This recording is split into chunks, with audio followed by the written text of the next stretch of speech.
اتماوی روژان جشن و بین ودان دا لسرانسری پارێزگەها دۆک چەندین ڕۆدانن جودا جودا هاتینە تۆمار کردن. بەتەنێ اتماوی 4 روژانن جەژنێدا 18 ڕۆدانن ترافیکی دروست بووینە و 5 وڵاتیان جانێخۆشی دەستدایە و 39 وڵاتیژی بریندار بووینە. ئەڤەش بلی ئامارە ساخلەمیەک و 35 کەسان لە نەخۆشخانەیەن جودا جودا جانێخۆشە دەستدایە و بەرپرسێ ڕاگەاندنە ساخلەمیەژی دبێژە. ڕێژەیە ڕۆدانان بەف بەردەگەل جەژنا پارساڵ دو جاران هند زیده بویه.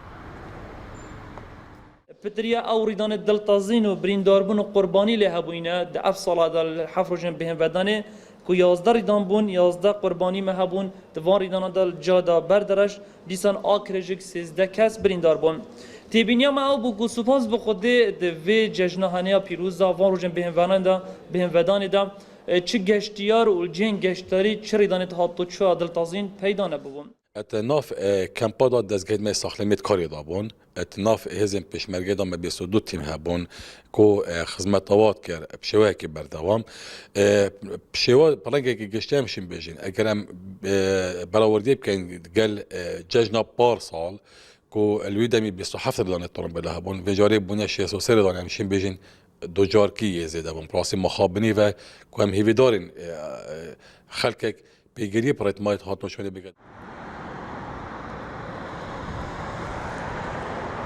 لگوره آمارا ریوبریا پولیسین پارێزگا دۆگژی ئەدوی ماوەیدا بە تەنێ ڕوودانەکە خوکوشتن و دزیکردنێ هەبووە و ئامارا بەڕەوانیا باژارێژی 73 ڕوودانێن ئاگربەربوونێ هەبووینە و 4 کەسانژی ژێگەرێ خەندەخینێ جانێ خۆش دەستدایە.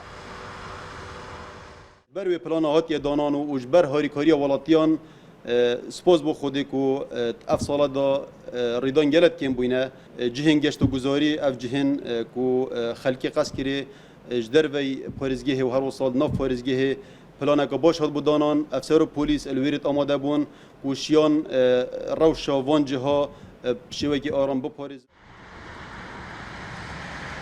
Li parêzgeha Dog ji encamê sîyoyek bûyerên trafîkî di mawayê van heft rojên dawiyê da 6 kesan canê xwe ji dest daye û 5 neh welatî jî bi dijwarî birîndar bûne. Hejmara wan kesên edvî mawayê da seredana nexweşxaneyan jî kirî.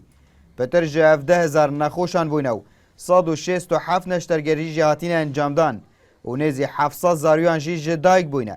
274 rûdan jî ji keftin û sotin û boyerên trafîkê hatîne tômar kirin. Abdusamat Rêkanî, NRT, Duhok.